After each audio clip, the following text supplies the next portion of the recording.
Brought to you by Agilus Diagnostics.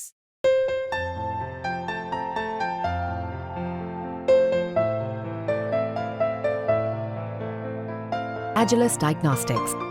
जल्दी चुनाव हो, महाराष्ट्र के साथ चुनाव हो और जब तक जनता हमें फिर से चुन के नहीं भेजती है, हम सीएम नहीं बनेंगे। इस देश की विभिन्न कचहरियां, चाहे वो ट्रायल कोर्ट हो, चाहे वो हाई कोर्ट हो, चाहे वो सुप्रीम कोर्ट ऑफ इंडिया हो, इन सब कचहरियों ने अपने अलग अलग डिसीजंस में ये पाया है कि माननीय मुख्यमंत्री अरविंद केजरीवाल जी शराब घोटाले में किंग पिन हैं और इसी के रहते उनकी इस स्कैम में संलिप्तता देखते हुए honourable supreme court of India ने उन्हें इस योग्य नहीं समझा कि वो सीएम कार्यालय जाए, ना उन्हें इस योग्य समझा कि सीएम पद का निर्वाह करते हुए वो किसी भी फाइल पर हस्ताक्षर कर सकें। आज माननीय मुख्यमंत्री अरविंद केजरीवाल जी ने अपनी इस बेल कंडीशन की विवशता पर नैतिकता का आवरण डालने का प्रयास करा है और एक राजनीतिक ढोंग रचने का प्रयास करा है।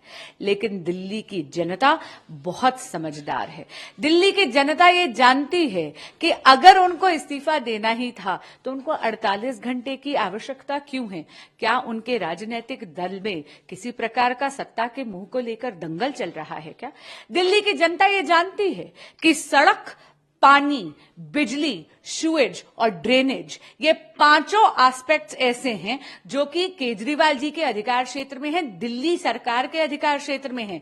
लेकिन एक दशक से केजरीवाल जी यहां पर सत्ता भोग रहे हैं, आम आदमी पार्टी की सरकार है, लेकिन दिल्ली की हालत जर्जर हो रही है क्योंकि केजरीवाल सरकार ने कोई काम नहीं करा है, केवल प्रचार, प्रसार और भ्रष्टाचार करा है। उनकी निष्कर्मता के कारण दिल्ली वालों ने अभी अपना वर्डिक्ट केजरीवाल जी को दिया था। हाल ही के लोकसभा के चुनावों में 7 की 7 सीटों पर कमल खिलाकर केजरीवाल जी का जो कैंपेन था, जेल का जवाब वोट, उसे दिल्ली की जनता ने ही फेल करा था।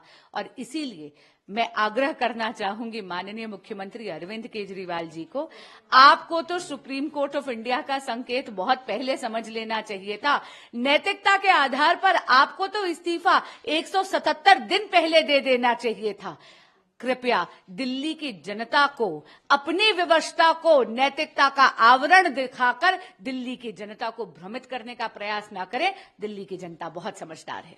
उन्होंने कहा कि जब मैं जेल जाना चाहता था, उनका जो फॉर्मूला था आम आदमी पार्टी को तोड़ना, मैं उनके फॉर्मूले को नाकाम करना चाहता था, इसलिए मैंने इस्तीफा नहीं दिया।